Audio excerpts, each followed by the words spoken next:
able to move forward and to build their lives again.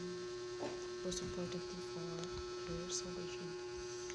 So our daily verse is from chapter 20 of Psalm, verse 7. It says, "Some trust in chariots and some in horses, but we will remember the name of the Lord our God." So our God is your God as well, or you have another. Because if you have another God and you are worshipping the wrong God, He won't be able to save you.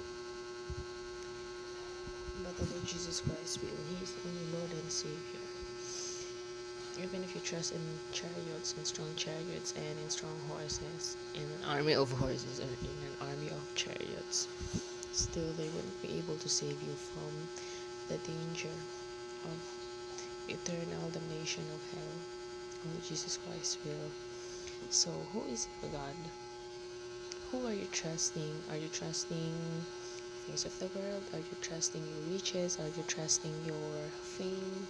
Or are you trusting the giver of them, Lord Jesus Christ? So let this be a message for us. Let this be a reminder for us to only trust the Lord our God, because He is the giver of everything that we have. And He is our Lord and Savior, most importantly. So I think that's it for today. Thank you. Bye.